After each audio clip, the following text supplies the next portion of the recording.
Welcome back, everybody.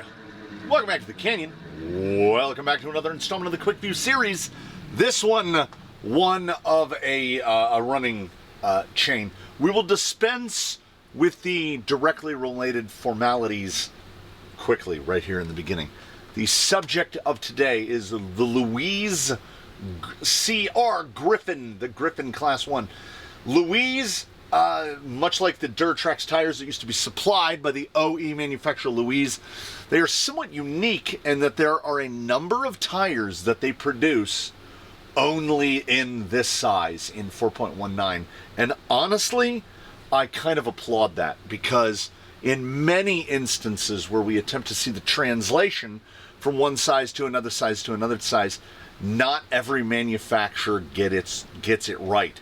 The Endura S4 comp pin in the normal 4.75-ish size, great. When they scaled it down to 4.19, they didn't scale the carcass thickness down enough. So it was too thick and it was non-compliant and it didn't really work very well. And while we're on the subject, how many people are running Class 1 pins? Anyway. They call this a scale tire, Louise does, and I guess it's representative, it's evocative of any number of scale tires. They've gone the way of all the new Louise tires that I've seen ever since, and even the very end, may they rest in peace, of Duratrax, where the Fossil, instead of having the white text on the sidewall, had the molded in on one side and then just smooth on the other side. I think they look fake and cheap with the smooth side out, and I think they look like something quite proper with the text on the outside, so we mount them up text to the outside. These tires are, of course, fully non-directional. They are fully symmetrical. It is just the same mold stuck together twice. It is a tire that you can get more performance and life out of. The problem being that the included foam, this is what a foam looks like when you pull it right out of the tire, and when you see that big notch there, that means that foam got crammed in there. This is the foam, same exact foam. This is this foam after you put heat to it.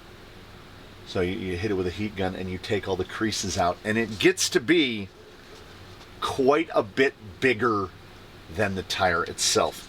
The density I would put just at the high end of medium, probably in the zone of medium firm. This is a J Concepts Class 1 foam, which, while not substantially smaller, many times in the mounting of a foam, that is smaller enough. These are also, aside from the inexplicable inserts that come in the 575 landmine, J Concepts foams are medium. They are directly medium density. The Proline Class 1 foams are pretty good as well. I just don't happen to have any on hand, because when we do the finger roll, let me get this guy tucked in there, it's not, there's no big crease on the inside.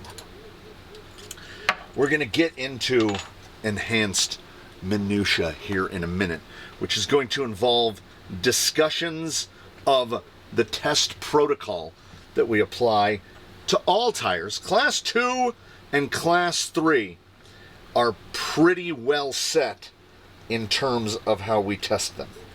Class 1, and my reluctance to embrace Class 1 has been a running theme on the channel, and it pains me because, as mentioned, there are indeed a lot of tires that only exist in this 4.19 size.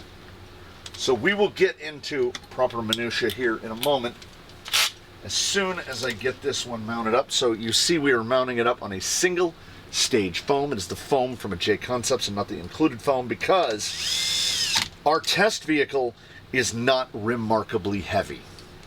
So I don't believe we're going to need the additional sidewall support. These they can collapse over a little bit. I do not have, nor does the industry supply, an excess of available densities and different foams for Class 1. even in terms of things like 3D printed, in terms of things like dual stages. I have a number of 2-stage Class 1 foams over here, and every one, to a man, is extremely firm. Like they're anticipating that the vehicle to which you're going to mount them weighs 9 pounds. And in our instance, it does not. More on that in a moment. 102. So we are... Oh, wait, no, there we go. We were caught on something. 106. Yep. Just under that 4 1/4, about a 106. And width-wise, dead 40. 40 is an acceptable width. I generally, across the board, I don't like to go below 42. These would probably mount to about 42 on the included foam, as the included foam is inarguably an overstuff. Where is that guy? This is the tire mounted, and that foam is that much taller. So you'd be absolutely stuffing that foam in there. And it's going to give you a real inconsistent, like when you roll it like this, with this foam, you can find that notch. You can find that dip in there. And we kind of would like to avoid that dip. So this foam feels acceptable. So into the minutia, which is, I've had a somewhat of a history on the channel with trying to get Class 1 to work. We have attempted to build a dedicated Class 1 test vehicle, about 5 times total. So this is the current situation of the Class 1 test vehicle. He's fitted with Class 1 tires, hard body, 287 wheelbase, all of the usual things underneath. He is largely Element, save for BRX 70 axles in order to bring us in tight enough to get the wheels tucked up under the body. And what happened is this gentleman, who still bears the mantle of Lord Pentaby, first of his name, because he was Baseline's baby brother, the Bronco. That's 5 Bs. That's Lord Pentaby. Baseline being our dedicated Class 2 test vehicle.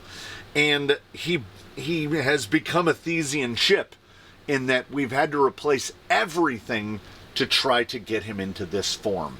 And while he has done 1 or 2 tire tests in this configuration, once again, she's up there asking, does it spark joy? Not really. I still feel like in this configuration, we have a limitation brought about by ruling bodies that make arbitrary rules. So, in an attempt to avoid that presently and into the future, we have made our very own set of arbitrary rules, and we have here in-house a thing that we call Crawler Canyon Class 1.5. And the rules of Crawler Canyon Class 1.5 are this. Full body, meaning no tucks, no cabs. Full body. 4.19 or smaller tires. No 4-wheel steer. That's it. Those are your rules. The first full representative of this class is this gentleman right here. His name is Dusty. Dusty is a Mias Gold Rush chassis, modified up. He's running a NHX Momentum brushed. He's running a dig box, so he does indeed have dig fitted. He is running chassis mounted steering. That was a bit of a chore to implement because I did not have the parts required to implement it. But in the previous experience, it was so pleasurable to build this vehicle and outfit this vehicle and set this vehicle up that he has already brought about a brother who is another Class 1.5, and we will be building yet another Class 1.5 in the future. But for now, at least for this tire test, this is your guy. Dusty is going to test the Louise Griffin because I enjoy driving Class 1.5. It is something that I've been trying to sort of slowly foster and encourage, both through videos and on the Discord, because I think small tires can be fun. And there are a lot of people out there pointing at the screens going, yeah, Small tires are already fun, but I jumped in head first. My first vehicle that was deliberately outfitted with tiny tires was an RC four-wheel drive Trailfinder 2 Marlin Edition. And it leaf spring small tires, the weird geo, short shocks. It turned the difficulty curve up too high. So what I am looking for is a class 1, air quotes, with the Lexan body, meaning it's not as heavy. This guy comes in just under 5.5 pounds. Look how good he looks. And he's economical to build. This guy was built out of leftover parts. So why I'm explaining all this is my tire tests in class 1 tires are, for the foreseeable future, going to be geared more towards what this is than what Lord Pentaby is, or certainly what a Trailfinder 2 is. Because this is what I enjoy. So if you see a quick view of a tiny tire and you're more interested into what it will do under something with a hard body and leaf springs, I will most likely be less helpful. I want to see the performance of the tire, particularly of tires like the Louise Mallet and the Louise Griffin, and any of the number of RC four-wheel drive tires that only come in 4.19, and you can get them in no other size. Because there's a whole slew of X2 SS tires that I have previously not had access to because I didn't have a vehicle that I felt capable of testing them. I believe Dusty is capable of testing these tires, and he's going to do that right now. Now, moving forward from this test of the Louise Griffin, the tire test protocol will be somewhat in flux. But how we're going to do it right now, we're going to run the Class 2 protocol. And we're going to find out if there's anything where I see the geometry, the shape, the size, the footprint, the capability. Is something of the vehicle stopping us, or is it just the capability of the tire? So there will be interpolation in this Crawler Canyon Class 1.5 tests until we get it as refined as we've got Class 2. So if you're sitting here watching this now, congratulations. You are getting on at the ground floor. Bing! Elevator going up. We're going to find out because I have 6 more Class 1 tires that all need tested. So most still in bags. So I have 6 Class 1 tires that need to be tested. This guy I find to be the perfect guy to test them because he's the right size. He is a perfect example of Class 1.5. He has dig fitted, so we can evaluate how dig works with this tire because some tires like dig, some tires do not. And this gentleman's everyday tire is a J Concepts Megalithic. That is what they call big shoes to fill. Louise Griffin! The course awaits you, the 10 stages of what is currently the Class 2 protocol, which will be used for the Class 1.5 protocol. So this is a first time for him, a first time for these, a first time maybe for you, a first time for all of us. This is a first of firsts. Join us, if you will, on the course. And we're going to find out, Louise Griffin, any good? We are back. We are out on the course for what is essentially an inaugural voyage of Dusty testing things. 64, 18, 90. 90% humidity. We're not humidity people here. I can feel the skid. Okay, maneuvered past it. There you go.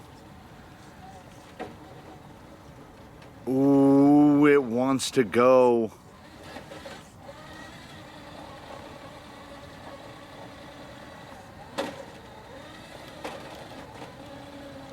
You ever just have a tire that has just almost enough grip?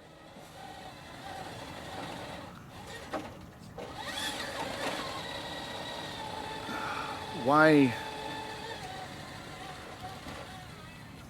does it have to be this way? Like, I'm looking at the deflection. Are we too light? Is it not enough ground pressure? I don't think it is. I have to get into the mindset of dodging mechanicals. That's a class 1 thing. Like, we just about pull on.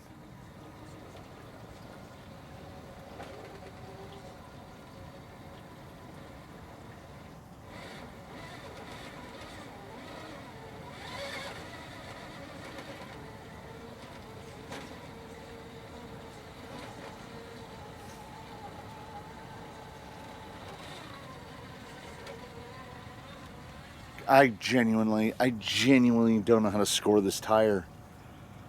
Like, when it grabs, away we go. But it will spin far too much. Yeah, right there. This is absolutely solid. Barely mechanical, got a couple little hangs through there. Descends nicely, we come across, absolutely fine. It doesn't look like it's over collapsing on the sidewall. Dusty needs like 3 teeth of pinion. Right there, looks great. Oh, looks great. Got a little loose down the side. Yeah, I mean, but in that dead pull, just... Okay, is it waking up? Okay.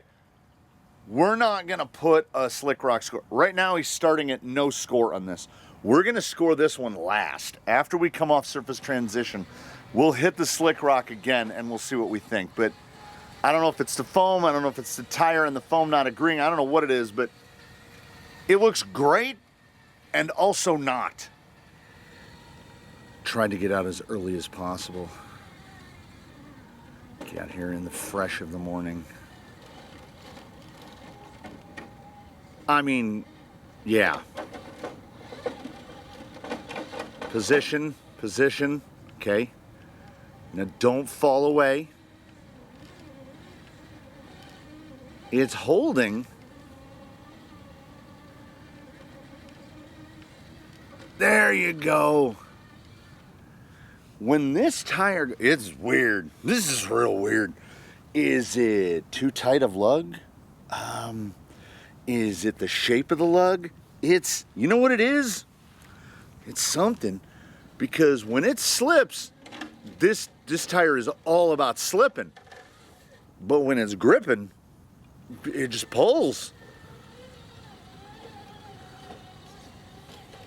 Yeah, ordinarily on class 1 right there, I'm gonna get a little bit of a mechanical down at the bottom. I don't know. This, up against what I would regard as its contemporaries, that being the Mallet, which I only just recently found out the Mallet is also available in like a giant X-Max size, but they don't make it in a 1.9 or 2.2 crawler size. They make it in a 419 class 1, and then they make gigantic, like, beach ball size X-Max tires. Where's our class 2 Mallet, guys?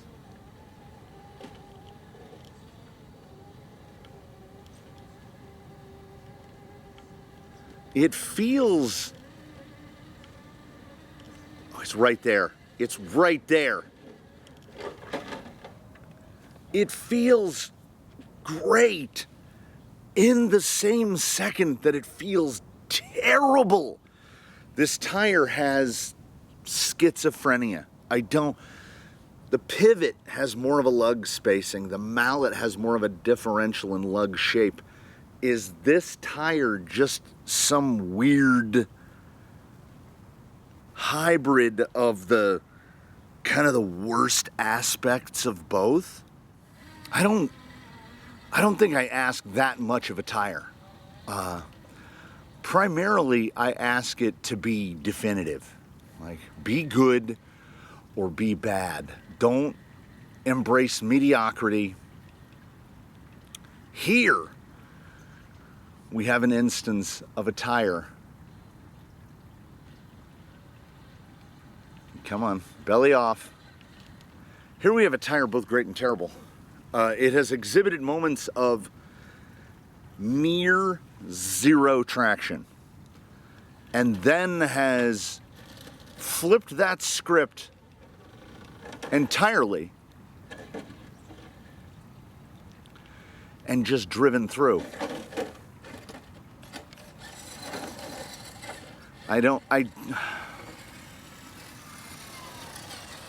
This is very frustrating.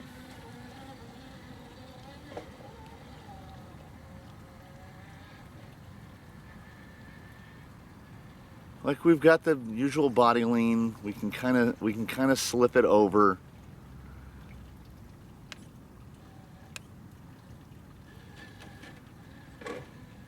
Little over collapse there at the back, but like that little transition at the end looked fantastic.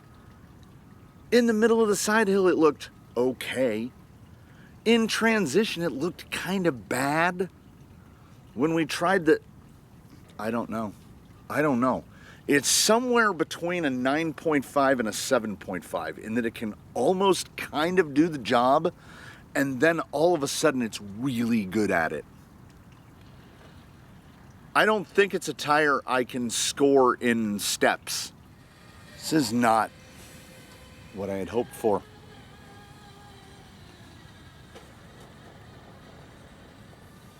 What are we doing? It absolutely stalled. I made no changes in throttle input. It got halfway up that vertical face. It didn't even get halfway up the vertical face. It looked bad. And before I could go, oh, all four tires just hook up and pull straight up onto it. The ability to pull straight up onto it straight ahead like that, that's like a 9.7 tire behavior, 9.7 and above. We get right here, we get an even level of throttle input. I didn't even give it steering the other time. Come across. I have no idea.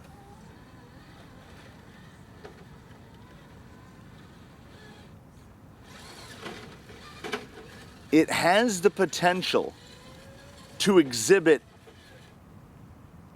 an exceptionally high level of precision. And then you attempt something else and fail utterly. I don't know. Look how high up. That first, we were almost at the L with no bump, with no change in throttle input. Slide it back. Then it gets a little wide and it falls out. We'll try it again. And just straight up to the point where it almost just carried over the top of it. This may be, and this is an assumption at this point, and then it just holds. Bellied out in its entirety.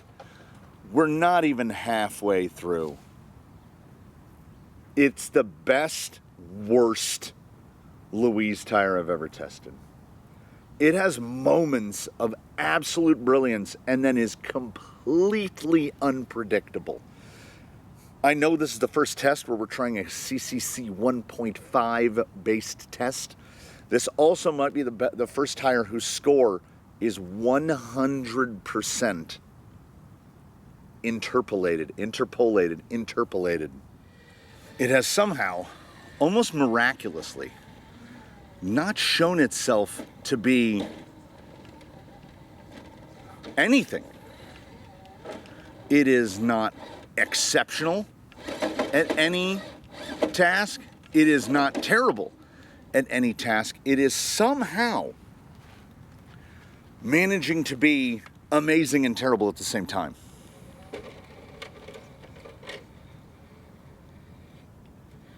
It does not lose all grip when in a mechanical. It can still maneuver. It has a level of, oh, look at that body. It has a level of precision that I genuinely appreciate. Don't know if we can, that's excellent right there. We got bound, we did what we do to get unbound, and the tire was like, okay, and went right along with it. And then the next thing we try will probably be awful. It's a full mechanical.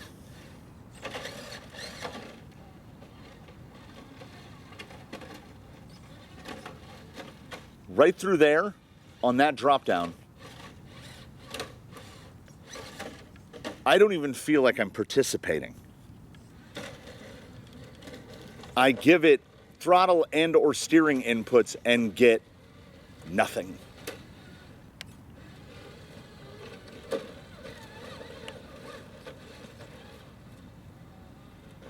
It is extraordinarily easy to lose the line you're on whenever this tire decides that it's no longer going to behave. But it is well and truly schizophrenic. I've never seen this behavior from any tire in any size on a rig of any configuration. I will say this, because it is fully symmetrical, that dig was sublime. Absolutely superb on the dig. This tire makes no sense. It was fantastic-awful. Was that nose tried to lift right there and then didn't. What? There are moments of maneuverability that are, mind you, Class 1's straight axles, not a short wheelbase, full 313 wheelbase, full fenders and bumper and tailgates and everything, just getting snagged on everything. Watch the dig here around the corner. Got out of shape because of me. Little additional application. Comes bunting around. Might feel a little wide, so we'll give a little bump of dig there. Come down. It volleys back and forth over the net between, yes, let us do the things that you want to do. And then right back to, nope. Not only am I not going to do it, I'm not even going to grip. I'm going to go hard left for no reason. If somebody slipped these on your vehicle and you didn't know it, you'd think something was broken. And then you'd think it was miraculously fixed, and then you'd think something else had broken. Every tire has a strength. It has one thing that it's better at, maybe not compared to other tires, but in its own repertoire, every tire has exhibited some kind of strength, something that it's better at than it is at other things. Not this one.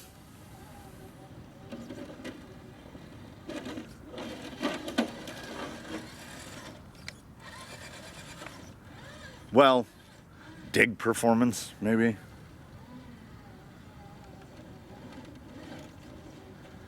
Trying to get through the mechanicals here.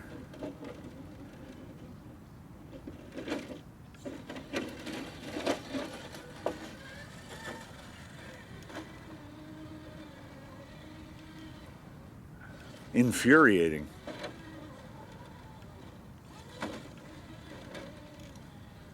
Is there an environment that it's looking for that I don't have?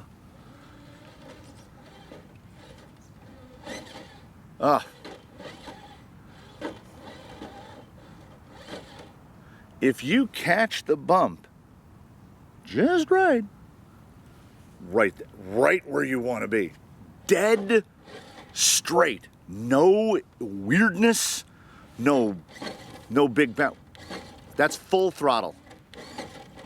Can't even donkey kick it. It just lays flat. I think they'd be overstuffed on the stock foam, and I think they'd have a little more rebound to them, and I think they would have even less forward drive. I don't dislike it. This is a tire of intrigue where I want to keep moving it around. Somewhere, it's not this guy. Somewhere there's a platform that you mount this tire to it and it goes, oh. We'll give it one of these. Like, look how deep. Yeah, on a catch, it's going to be pretty great. My problem with the self-righting configuration is, as I mentioned earlier, Dusty needs about 3 teeth. Because I think if we go full, like, it'll get way over on the side. Way over on the side. So, side hill performance. Can you?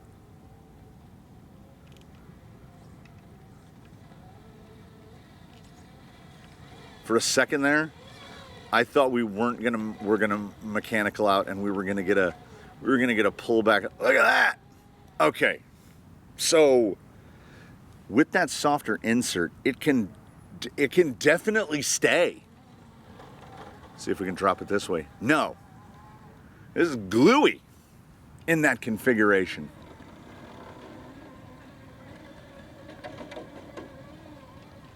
Oh, this is a weird tire. This is a weird tire. My pendulum is swinging back. I'm feeling far more positive about this because when you get into full dummy position, it's really pretty good. We don't have enough. Look how hard this is to roll.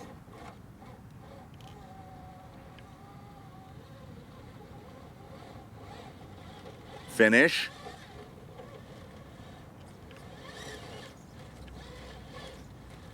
You have dig. We either don't have enough grip or we don't have enough wheel speed. Might have a little bit of front pumpkin engagement there. There we go.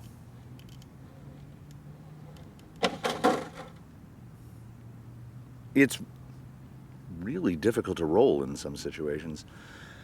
I genuinely don't. I do not know. Dusty was built on megalithics, tested on megalithics, ghost-ridden on megalithics. All he's ever known are megalithics.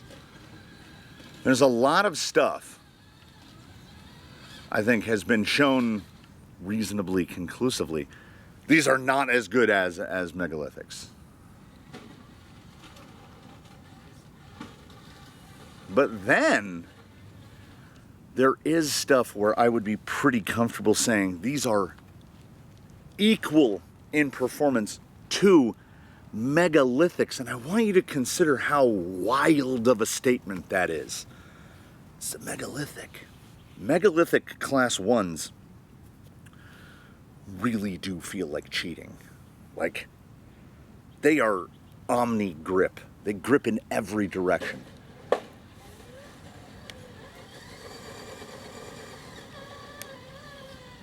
These do not. But when these decide that they're going to do their thing, boy, do they do their thing.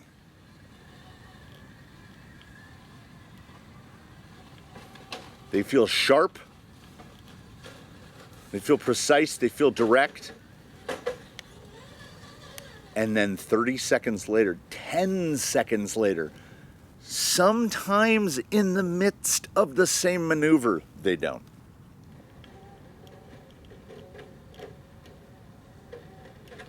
I was like, there's no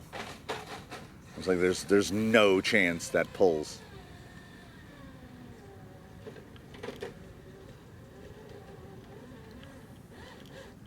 Got that pumpkin in a little too early. Aiming for the slot right here. What are we hooked? Okay, there we go.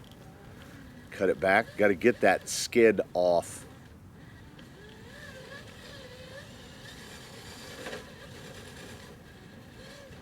I think I just need a little bit more wheel speed for maneuvers like that, because It's ready and willing. If you can avoid that, like that transition right there was asking one set of tires to do a lot of work while the other one's not doing much. It will find a line that it's comfortable with. Might not be the line you want, but it'll get there and then it'll stop. A tire that gets stuck as many times, not mechanically, as it does with a pumpkin or a skid bound in is weird. Also, a tire that can break loose of hard mechanicals and also not do that. They should have called them the Louise Enigma. While it is by no means always successful, the Royal We attempt to maintain a consistency. We want to have a protocol to test tires on. We want to test every tire on the same protocol. And by extension, we want to give every tire tested on said protocol a score based on the same criteria across the board. I almost feel like this is the first tire I've ever tested that defies the protocol. It's like, you know what you should do? You should do that thing that nobody asked for. You should do that thing that video games and mobile games are famous for, called adding another currency. Oh, we're going to give you another measuring stick to operate by. Oh, you thought you had enough gems? Well, now there's purple gems. I refuse to do that for the Griffin. We're not going to do that. It is going to get an interpolated score based on its performance relative to its contemporaries. That's what we're going to have to do. Looked terrible right up until it looked great. Gets better as it feathers in, someone says into the ether. It doesn't matter. If a tire looks better than another tire out of the bag, the other tire, the one that looks less good, it's never going to magically, oh, all of a sudden I'm better now. That's not, the tires don't hit a puberty. It's not how it works. It's not just going to get infinitely better. It will get better than it was when it started, but I have yet to meet a tire. Hey, the Griffin is inscrutable. So maybe it's the Griffin. I've yet to meet a tire that gets worse as it wears in.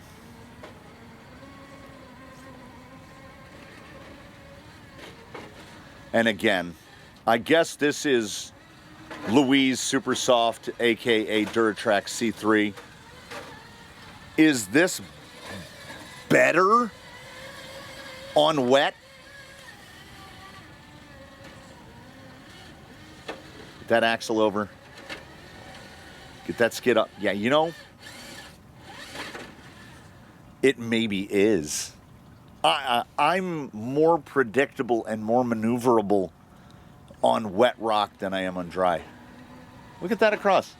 A little dig action. More precise when wet. Louise Griffin, I don't want to be the one to tell you how to do your job, but that's not a thing. This tire never looked good at slick rock.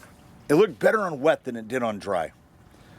The old-timey G8 flat iron, back when the flat iron was only available as a 4.19.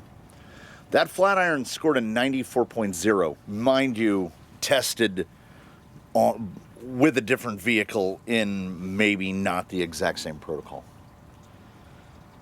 The Louise Mallet is a 94.9. Did I look at it right? Flat iron 94.0. Louise Mallet 94.9. I would put this tire somewhere between those two. Like let's for the sake of clarity, let's call it a 94.5. This tire could have done significantly better. And I think that it is an introduction of variables is what made it not do better. Would it have been better with a silicone in it? Maybe. Would it have better with the inserts that came with it? I doubt it. Because forward drive was what was lacking, so we needed something with more compliance. This may be an issue of lugs too tightly packed, too close together. There are very few tires that can get away with the super tight lug pack and get consistent performance out of it. J-Concept's Bounty Hunter makes no sense. Completely tight packed lug, super sharp, super precise, 393. You feel like you're literally rolling on a bigger tire. Doesn't make any sense. These remind you all the time that they're 4.19. They are as good at some aspect. In wet, I would put them up against any Class 1 tire I have ever tested. But in terms of overall just pure forward drive, not good. But how much of that is the platform? How much of that is a variable we didn't know we were choosing? I don't know. So we'll call it a 94.5, and we'll go with it at that. They're not that expensive. They're worthy of at least a look. If you have something putting down more ground pressure, they're going to be better or not. I don't know. If anyone else has experience with any of that trio or the full trio, if you have Pivot, Mallet, Griffin, let me know in the comments below. And in between now and doing that, please went on to your very best. Have a good one, everybody. We'll see you again here for the Canyon. Dusty's first trip out, I would not say inauspicious. I think he did well. I think the tires did reasonably well. It feels strange to be where we are emotionally, about a 94.5, but sometimes you gotta take what you can get, and the Mallet isn't a tire that exhibits tremendous forward drive either. It just feels nicer than this one, or does it? I have Mallets fitted to an Element Trail Runner. Do I need to try the Trail Runner on these? I kind of feel like I do. I don't know. That's enough of this. That's enough of that. We'll see you next time, everybody. Dusty, not bad. We will see how he does in the future when fitted with a tire that makes more sense.